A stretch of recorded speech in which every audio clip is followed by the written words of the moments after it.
Hello and welcome to Kiss My Asparagus podcast. My name is Latasha and I have my co-host Letitia here. Hello. So today we have a special guest.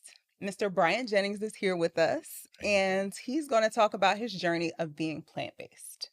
So we're going to jump right into it. My first question for you is in the Game Changers documentary is actually where I personally discovered you.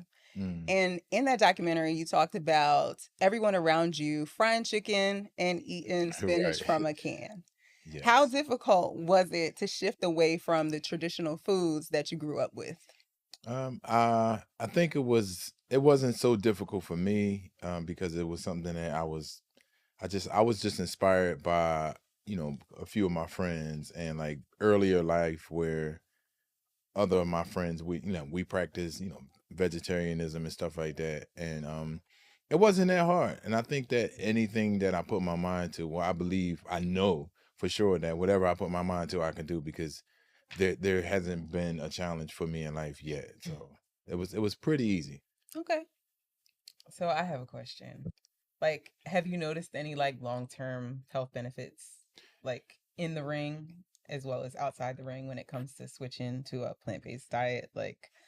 Yeah, well, in the ring, the long-term benefits now is the fact that, I just turned 40, so that's like a milestone. Yeah. And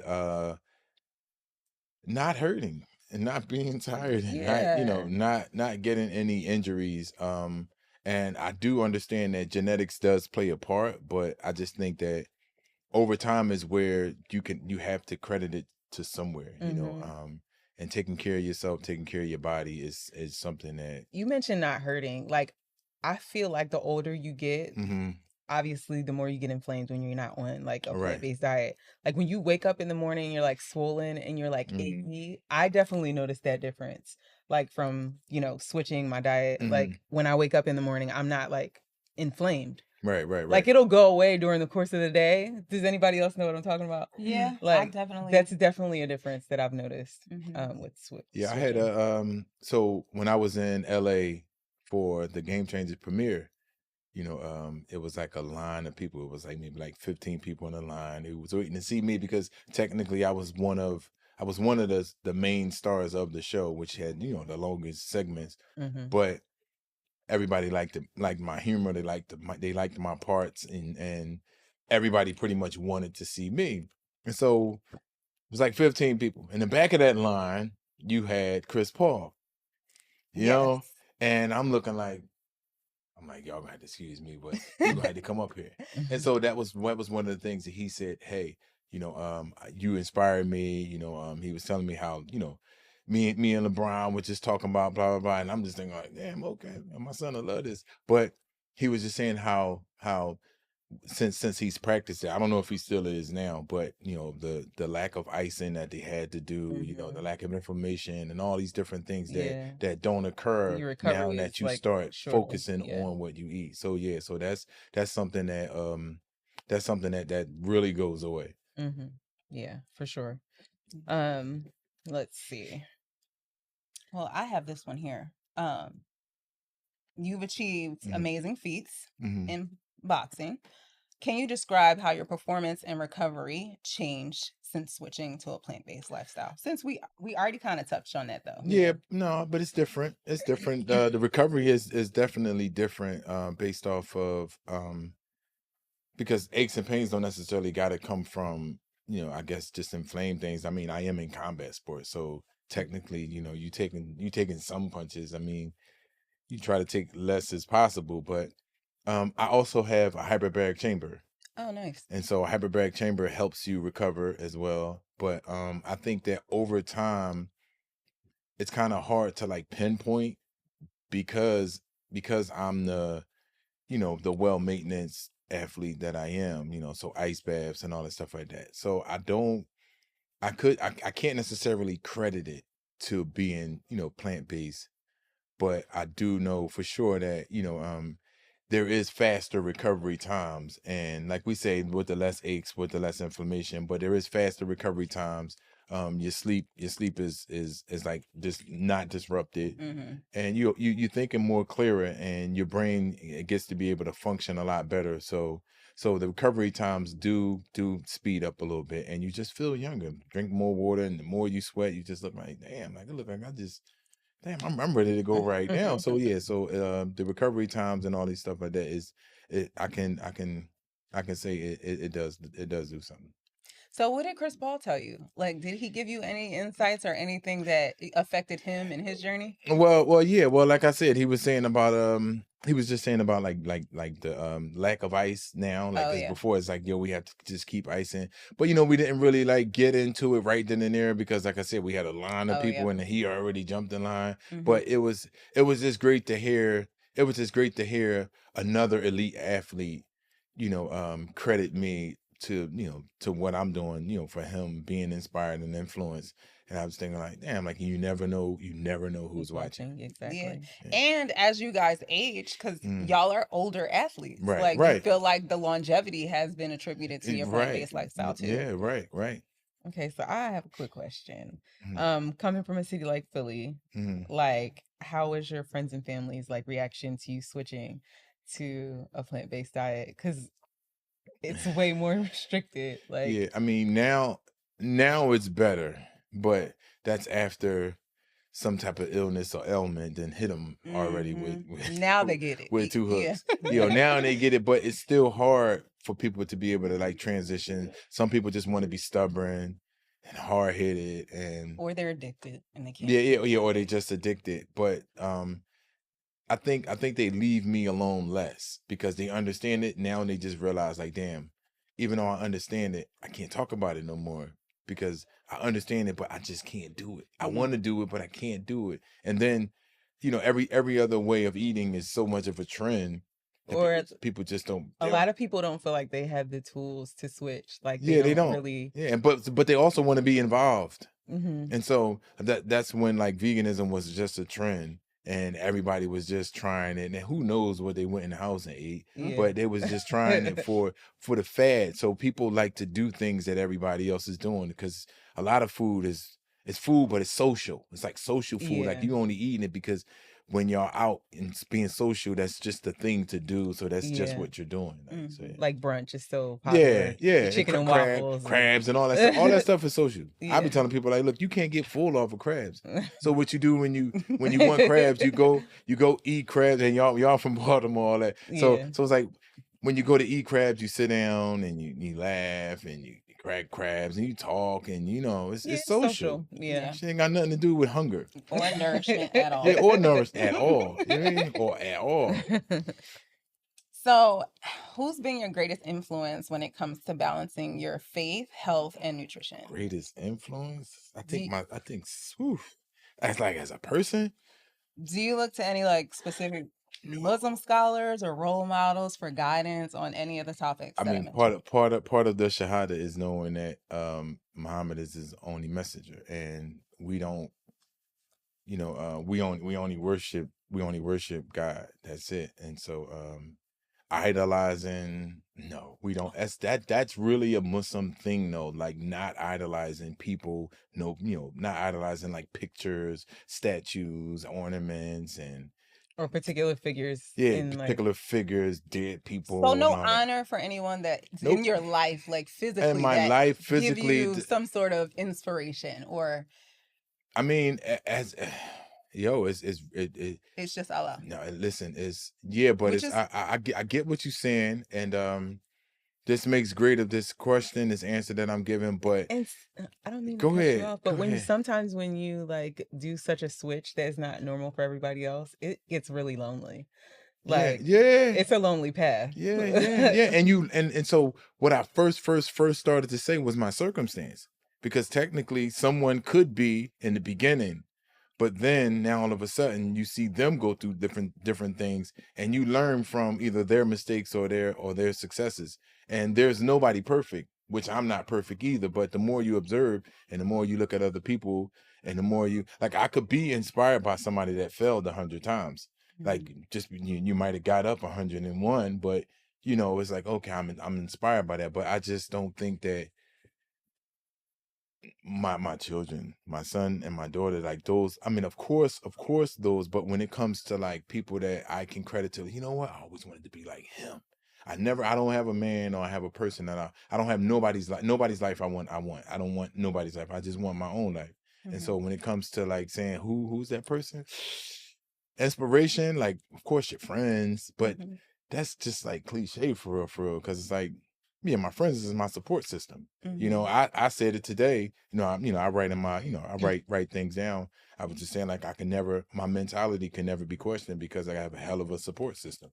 And so my support system is not to be named, not to be mentioned, if you know type situation. But yeah, the people that are special to me, they know who they are, but inspiring, it's very subjective to me. I'm complex. I'm sorry. Yeah.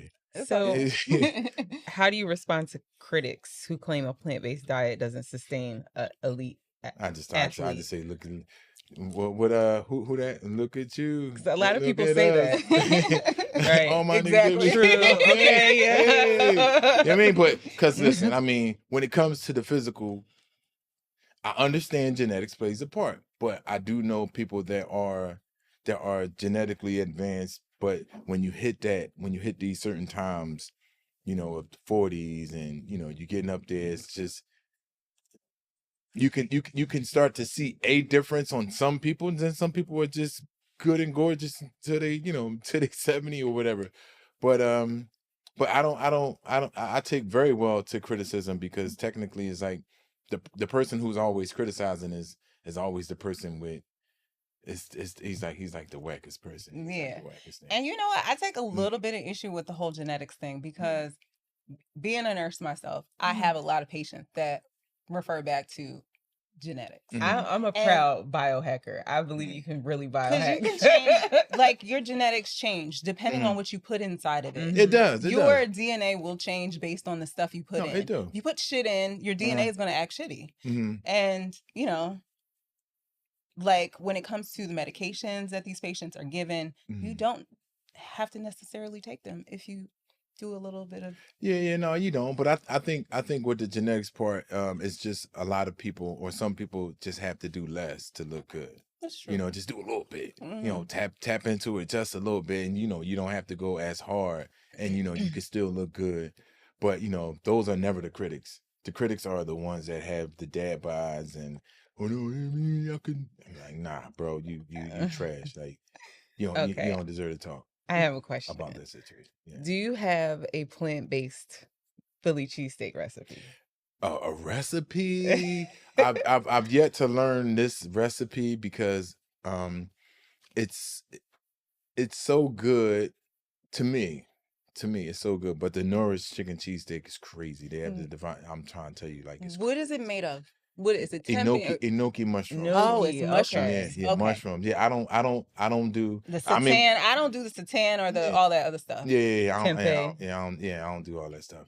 But if it's mushroom, I could do that. Yeah. I have a recipe with lentils and a few other things. Yeah, I actually have a what is it?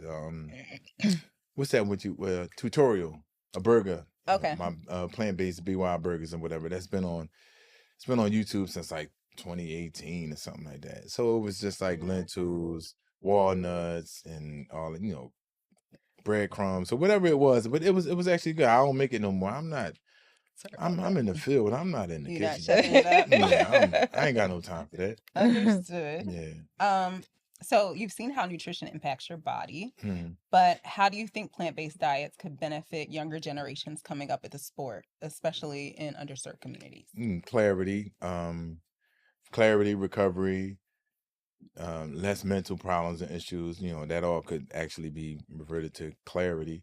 But I think being under the influence, whatever you put inside of your body, your body has a reaction to it. And so a lot of people are under the influence of whatever's in whatever they're eating. Whatever you're putting into your body, it has a reaction to it. So I think that a lot of these younger, not just athletes, but these younger people, when whatever you consume inside of your body, that it has a reaction, and we're seeing that. And then when it comes to awareness, clearness, openness, and whatever, like people that are more plant-based, they become more conscious. And why all of a sudden they just become talking about, meditating and yoga and Because they can chakras. think. Right, they can They think. can think now. Yeah, they They're can think. So less yeah. toxic, I Yeah. guess. Yeah. And better conversations.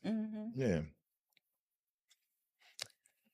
Let's see. Yeah. What I got Look, here. there's no question I won't answer. Okay. No question. Okay, so what's a typical day like for meals, like when you're training for a fight? I mean, when you're training for a fight, so I realized that I have to be able to prepare properly. And so I've really linked into the meal prepping and not me meal prepping because it's just too much. Oh yeah. You gotta sometimes like before when I used to have to decide whether you want to make something to eat or go to sleep. And now you like, yo, bro, like I need this made already. But some meals that are my to-go meals are still peanut butter and jelly. I've switched from using oatmeal to quinoa. Have you Flax. tried air mints? Nah, I've never tried that. It's kind of like cream of wheat a little bit. Oh, okay. I have to try that. It's like porridge. Yeah. Because I get my daughter quinoa. So she say, "Daddy, I want some quinoa."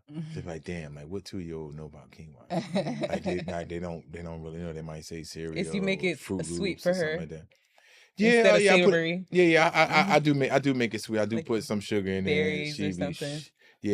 Put the berries in there sometimes. And the cinnamon, but the cinnamon like regulates the sugar. Do you know that? Yeah. Like a lot of times when you put cinnamon in something, it regulates the sugar to the point where it takes the glucose or whatever out of the sugar, and it kind of like regulates it a little bit. Yeah, balance it out. Yeah. All right. So in the Game Changers, you mentioned not knowing what asparagus was until 5 years ago.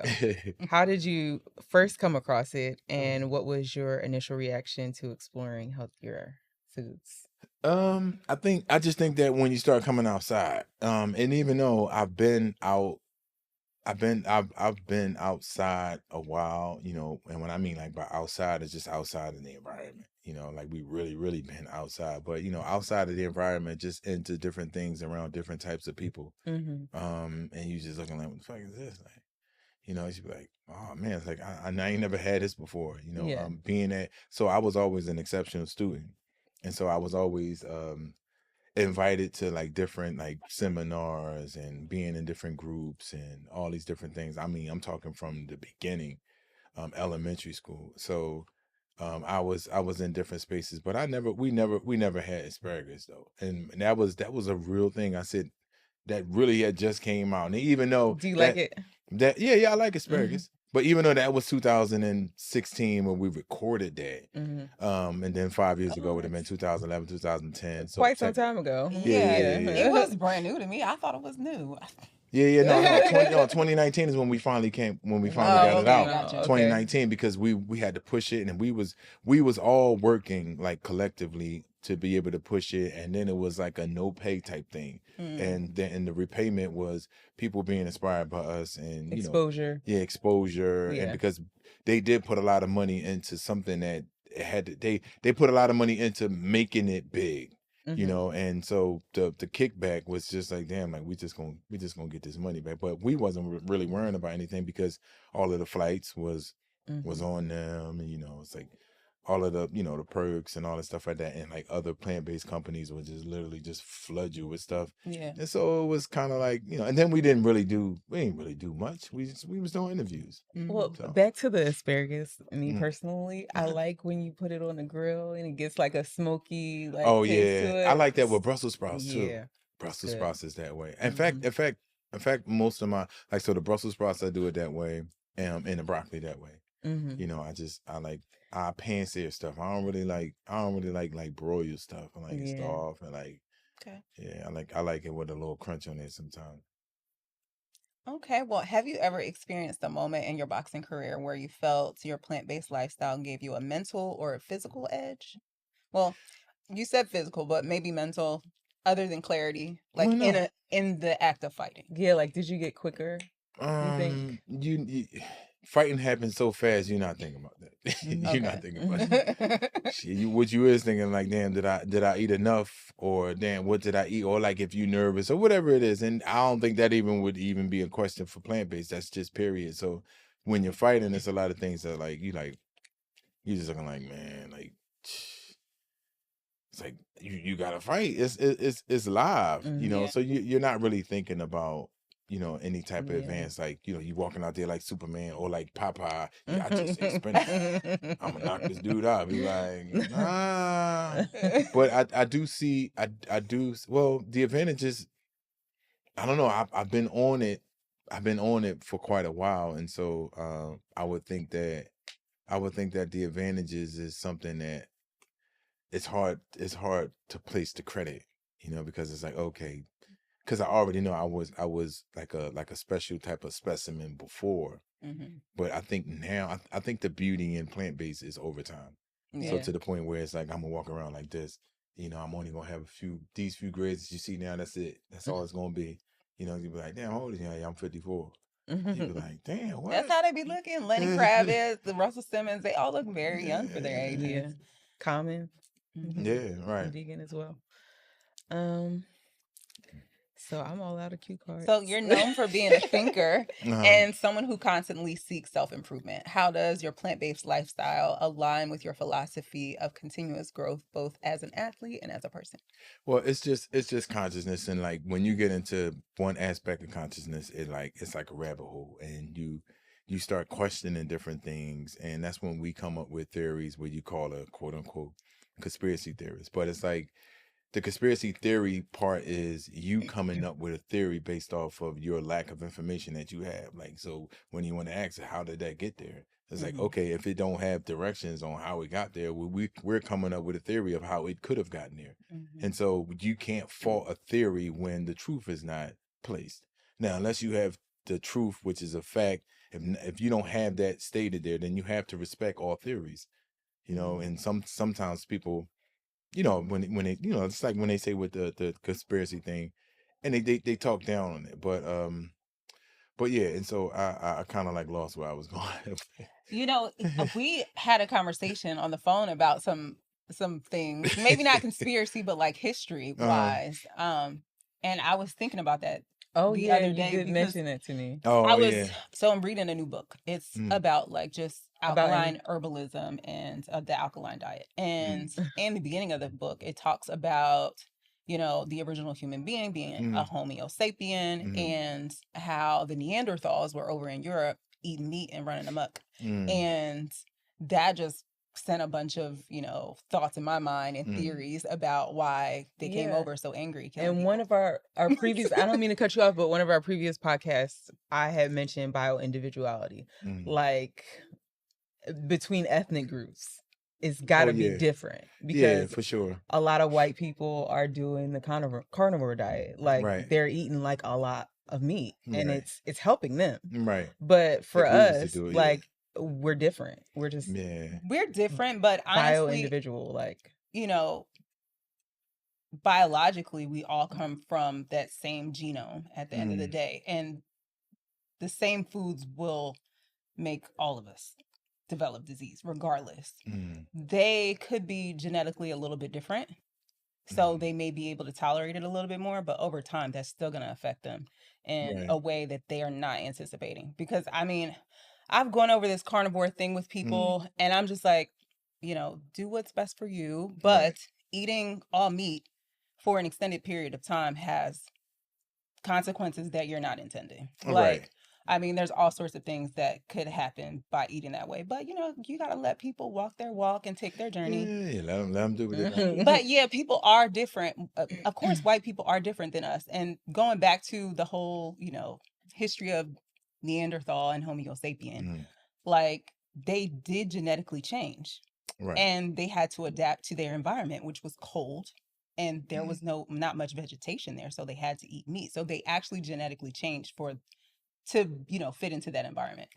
And I don't know if that, because we were talking about something similar. No, we was just talking about we definitely was talking about something similar, but it started with the, you know, like us as Black people, and I was I was like, technically I stay away from that term. And, you know, I was saying something about how, and, you know, even when I say it, I had to hurry up and say that I don't want to be called neither. So I'm gonna start off by saying I don't want to be called neither, but the whole thing of either rather being called nigger than black. I wanted you to clarify what you meant by neither. Don't call me neither. So I was saying that first, because I and said then black. right. Okay. And so when I just wanted that clarification. and yeah, so basically it's would you rather be called Nick? I would rather be called nigger than black, and you know, in certain circumstances, because nigga is social and black is legal. You know, we say nigga to each other, and we say black to each other. But when you're in that courtroom, or when you're in, you know, when you're in certain spaces or certain places, it's like it's legal, and it really carries a identity that does not benefit us per se, because technically it's like, okay, if we black, okay, what country are we from? You know, what's our language? What's our flag? You know, what's our nationality? You know, and there is none for the black race. You can look at any other, you know, demographic or ethnicity, and they have their language, they have their right, they have their culture, they have their flag, you know, they have the place, you know, they have all of that, and we don't. So where you gonna say we from? Right. So that's just the disconnect. And when we even though a lot of times I don't like to go public with a lot of different things, because, you know, we can go into one direction of, you know, labeling everyone as more, and or something. People will take a soundbite and like make it for something sure that you didn't even intend. For sure. I'm being very careful of how I even word that, to the point where I was like, just gotta watch what you're saying, how you say it, because people can literally just like say whatever and make you just sound crazy. This podcast is specifically for us, and the reason I decided to do it in the first place is because working Black people, we need to understand a few things within this healthcare system, and it's you know, just being more autonomous, taking control of your health, and not giving these healthcare providers the power. Yeah, because I think a lot of people give the doctor too much, and they don't understand that they are not curing you. They're not giving you a solution. They are treating your symptoms, and we need to understand that. You need to understand that we have other options, and sometimes we don't understand that medication is just one option. You can do so many different things to change your health. Yeah, with, you know, changing your food that you eat and your lifestyle with that. Also, the herbs, like those bitter herbs, that's straight up medicine. Yeah, like if you know what you're taking it for, how much you need to take, and there's plenty of stuff out there that you can educate yourself with. Those bitter herbs are medicine, for like sure. that, in and they've always been. Food. Yeah. Like they've always been. I wanted to ask you this too, because I just got off of a fast. I want to know like your longest fast. Okay, so I think it was just maybe a 14. No, not even 14. Because like when you training, oh, you can't really fast too long. It's not good. Okay. Don't try that. Yeah. Yeah, don't try that. Have you ever done like the bitter herb cleanse, like, because they have like so my friend, she's a friend of mine, Shaniqua Samuels, she has the High Frequency Tea brand. I have to check that out. Yeah, she's very intelligent. She had something with, it was called the bitters or whatever, her drink, and it was like this thing going around where he was saying like, oh, can't nobody drink it, you know, without like cringing their face or whatever. Like, man, come on, man, let me get that. You know what I mean? Like, let me see. You know, and I did it with no, you know, with no problem and stuff like that. But that stuff takes a lot of consistency. But I do believe that I understand that it works. But for me, I'm always giving it out. And people are like, yeah, did you take it? Like, no, I don't need to take it. You need to take it. It means I'm cool. Yeah. I'm good. So you need to do it. So I'm not the one to go around and keep trying detoxes, because technically I don't think that that's healthy. No. You just go and keep trying detoxes. Doing a bunch of them. I feel like, you know, have yourself on a schedule to do like a cleanse, like yearly or every 6 months or every 2 years, or however you want to space it out, just depending on how you want to do it. But those bitter herbs, like the less toxic you are, the less bitter they are. Like like when you keep taking them, Yeah, you get used to the taste. So used to it, and you're just like, oh, okay, I'm good now. Like when I first started taking it, I was toxic because it gives you that gag reflex, like on your taste buds. Yeah. But when you get rid of that toxicity, one taste I still can't stand is black seed oil. Really?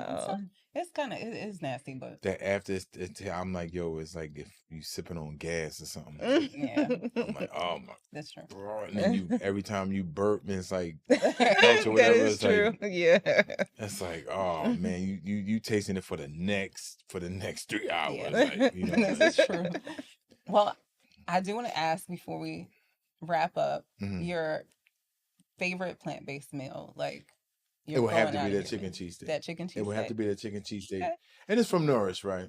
And yeah, it's like I said, the sauce make the sandwich. Okay. And yeah, me and bread is still the thing, even though I do use like a particular type of bread or whatever. But you know, like eating with peanut butter and jellies and stuff like that. So peanut butter and jellies is definitely still a go-to meal. Okay. And my daughter's too, and she say, I want peanut jelly. Peanut jelly, yeah, and it's like wow, like you're saying peanut jelly, peanut butter jelly, like that. So you're gonna be hooked on it, like I was hooked on it when I was younger. So yeah, that's my go-to meal. My favorite meal is you know, the chicken cheese steak. Now, mind you, when it comes into like being more okay, let's get structured. You know, it's like chickpeas, anything to do with chickpeas. I make a good chickpea tuna. Nice. You know what? My aunt suggested that. I'm gonna have to try the chickpea tuna. Listen. Yeah, I've heard about it. Boom, too. Cool. All right, look. So you take the chickpeas. So you can even use the ones in the can, or if you want to get anal, you can soak them overnight and do that with that. So you take the ones in the can, and I have a tutorial, and I'm gonna repost it. You should. So, and it was fast. It was fast. It don't take nothing. So you take the ones in the you know, take them in the can. You rinse them out, put them in the bowl. And you mash them, you take the masher, and then you leave some type of consistency because you don't want it to turn into hummus. I mean, technically, you can't mash it into a hummus state anyway with just a masher. You have to put it in the blender. Yeah. But yeah, you just mash it so it have its consistency. Then you take some vegan mayo. Then you take some relish. You know, then you put your seasons and stuff in there, all that stuff in there, and then you just mix it up. Okay. Man. It's so simple. It sounds good. So simple. And if you make like a big bowl, what? You good for the week. You'll be eating for a minute. And then you get your crackers or whatever, and you just eat for a minute. But you know, a lot of people think all that stuff is boring. But what I think is crazy is having to sit in a doctor's office or, you know, because what I tell people, I say, listen, DaVita coming to get you. Right? Exactly. You know who DaVita is, right? Dialysis chair. Absolutely. Yeah, okay. Yeah, see, you ain't get it. No, now I can see the little logo in my brain right now. You ain't get it. Like... And it's crazy that it sounds like a name. And so I always tell people, like, look, DaVita coming to get you. But you know what? My last episode was about the rabbit hole of prescription medications that you can go down if you start on a blood pressure medication. And one of those rabbit holes that you can go down is right into a dialysis chair, honestly. Because those medications, they can make you develop chronic conditions. Absolutely. Like, so, but people are not really aware of that because the doctor's not explicitly telling them. Right. And they're not telling them about prevention at all. The doctors don't even know. So the doctors are educated in a way where it's like their method and their they the drug dealer. The word educate is to train, right? To train, to train. Indoctrination is what it is. And so technically they're trained to be able to say things one way. That's why, like, when like the COVID vaccine was out, we trust the science, and we didn't, like, bro, y'all. They put people put too much trust in the doctor. Like, doctorate degrees, not knowing that there's herbs to cleanse your kidneys, and herbs to cleanse your liver, like, and make sure you get enough water, and like, y'all crazy. There were no clinical trials that took place at all. So but it was people that actually had credentials. These are people that you go in, doc, please save my life, please, please, please. All right, they say you like give you whatever. These are the same people that you go to, and now they telling you, yeah, do that. You're like, you know what? I can't trust you no more. I'm sorry, I trust my dog more because at least he knows. So when I tell people, I don't have a primary doctor, they look at me like I'm crazy. You are your primary doctor. Absolutely. And then being an athlete, we do things on our own. I always tell people, look, get a LabCorp account, request a test account, and you know, you do your own thing. It has all these different different prices. It's a menu. There's quite a few things online for you to do your own blood work and check specific biomarkers that your primary care physician won't even check. It's like what's your physical the physical you get yearly, they don't check. They check your weight, they check all that. Not unless you tell them. They ask you, are you okay? Yeah. And if you tell them you're okay, then okay, we're not gonna give you an expensive. And if you're not okay, here's a prescription. Right. Or we'll refer you to this type of specialist. Mm-hmm. But other than that, it's like, because I understand people say, okay, I'm gonna go to the doctor whenever I'm